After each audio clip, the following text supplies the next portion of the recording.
반갑습니다. 일상의 다양함을 보여주는 스케치 TV입니다. 지난 갈등형 치매 유형에 이어서 이번 영상에서는 회귀형 치매 유형에 대해서 알아보고자 합니다. 회귀형 치매 대상자를 이해할 때는 그가 가진 현재의 상태를 이해하는 것이 매우 중요합니다. 회귀형은 노화나 장애를 가진 현실 속 자신이 스스로 생각하는 자신의 이미지와 거리가 멀기 때문에 과거의 자신으로 돌아감으로써 자신을 되찾으려고 하는 유형으로 그들은 가장 나다웠던 시절을 선택하고요. 그리고 그 세계에서 살아갑니다. 보통 남성은 4, 50대의 왕성하게 활동하던 시기이고요. 여성의 경우는 아이가 어려서 육아나 가사에 전념하던 시기가 많은데요. 어느 경우나 모두 힘들었지만 주변 사람들이 자신을 의지하던 시기를 가장 행복했던 시절로 생각하는 경우가 대부분이라고 합니다. 회귀형의 경우 배회가 가장 특징적인 문제 행동으로 나타나는데요. 예를 들면 일을 하러 회사에 가야 하는데 라거나 아이가 혼자 울고 있기 때문에 집으로 돌아가야 한다는 식으로 중얼거리면서 밖으로 나가려고 하는 것이죠.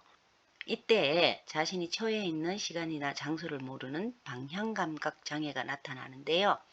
지금 있는 곳이나 현재의 나이에 대한 인식이 과거의 행복했던 순간으로 돌아가 있기 때문입니다.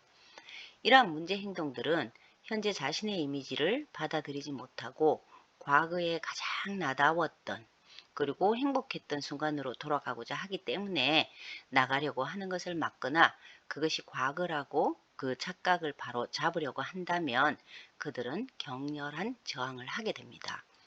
본인은 진지하게 가족을 위해 일을 하러 나가야 하고요. 아이가 울고 있기 때문에 집에 들어가야 한다는 신념에 사로잡혀 있기 때문입니다. 그러므로 돌보는 사람들은 그들의 현재를 받아들여야 하고요. 나가려고 하면 함께 따라 나서는 것이 오히려 도움이 되겠습니다. 이러한 회귀형의 문제 행동 특징은 첫째, 방향 감각 장애로 주변 사람이나 자신이 처한 상황 등을 회귀한 과거에 맞춰 재구성하기 때문에 일어나는데요. 돌보는 사람을 자신의 어머니로 생각하거나 아이가 울고 있어 지금은 목욕을 하지 못한다고 하는 등의 현상으로 나타나는 것이죠. 또 한 가지 회귀형 치매 유형이 가진 특징은 배회인데요. 과거의 이미지를 기억하기 때문에 과거와 달라진 지금 현재의 집은 자신의 집이 아니라고 생각을 합니다.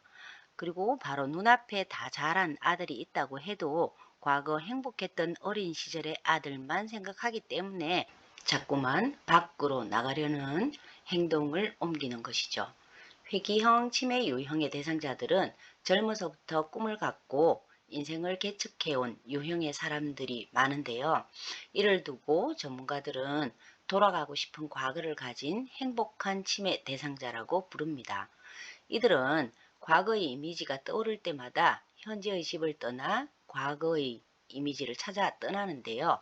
유럽의 어느 요양시설에서는 이러한 대상자들을 케어하기 위해 일부러 옛날 방식의 버스 정류장이나 기차역 등을 만들어서 대상자들이 배회를 하더라도 그곳에서 하루 종일 버스나 기차를 기다리도록 환경을 조성해 놓기도 합니다. 그들의 사고방식은 목욕이라고? 안 돼. 지금은 아이들이 돌아올 시간이기 때문에 밥을 해 두어야 해. 혹은 오늘은 남편을 마중하러 나가기로 약속했기 때문에 지금 버스 정류장으로 나가야 해. 등의 사고방식을 갖습니다. 혹은 나는 괜찮으니까 이 과자는 우리 아들에게 줘야 해. 라든가 이 갈치는 남편이 좋아하는 거니까 남편이 돌아오면 먹게 할 거야 하는 등의 말을 하며 식탁 위에 올려놓은 맛있는 반찬들을 따로 빼놓기도 합니다.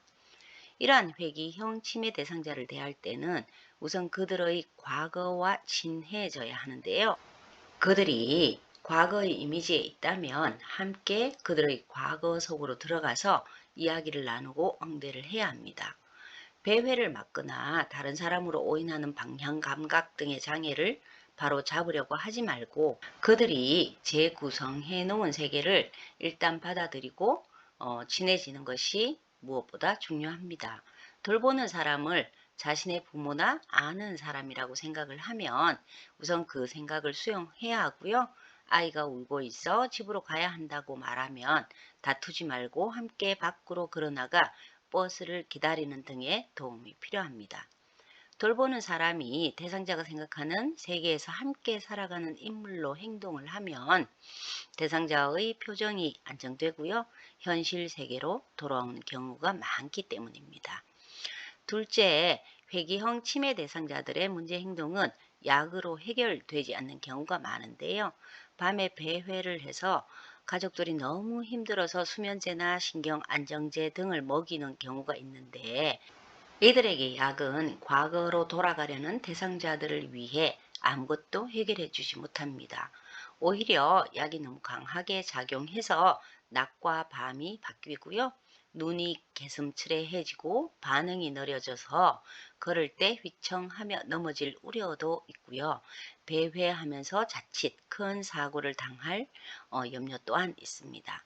회귀형 치매의 문제 행동은 이처럼 그들의 과거 속으로 들어가서 배회를 할 때 위험하지 않게 따라 나서며 돌보는 사람도 과거의 인물이 되어줄 때 대상자들은 현실에서 더 이상 회귀할 필요성을 느끼지 않아서 배회를 하는 횟수를 줄이고 또 사고 위험을 낮출 수 있는 것입니다. 그러므로 그들이 더 이상 과거로 회귀할 필요성을 느끼지 않도록 그들이 속한 세계에 같이 머물며 때로는 엄마가 되어주고 또 때로는 어린 아들이 되어주고 젊었을 때의 남편이나 아내 또 친했던 이웃이 되어준다면 회귀형 치매 대상자들을 케어하는 것이 한결 편안해질 수 있습니다. 이러한 여러 유형의 정신행동 이상 증상을 대처하기 위해서는 일반적인 원칙이 필요한데요. 우선 대상자 각각에 대해서 개별적으로 접근을 해야 하고요. 둘째는 비약물적 접근이 우선되어야 할 것. 그리고 셋째는 모든 증상은 제각기 다른 원인과 의미를 가질 수 있기 때문에 다른 방식의 접근이 필요합니다. 넷째는 증상에 어떻게 대처할지 계획을 할 때는 증상의 원인과 그 증상에 내재된 치매 대상자의 요구를 이해하는 것이 가장 우선되어야 하고요. 다섯째는 돌보는 자의 태도와 행동이 어르신들의 문제 행동의 원인이 아닌지 살펴봐야 합니다. 그리고 여섯 번째는 치매 대상자에게 남아있는 능력, 힘, 기억, 요구 등이 모두 사용되어야 합니다. 마지막으로 가장 중요한 정신행동 증상 대처 시 가장 기본적인 요소는 예방 그리고 편의, 융통성임을 항상 고려하면 좋겠습니다. 이상 문제 행동으로 본 두 번째 유형 회귀형 치매 대상자의 이해를 돕기 위한 영상이었습니다. 감사합니다. 스케치TV였습니다.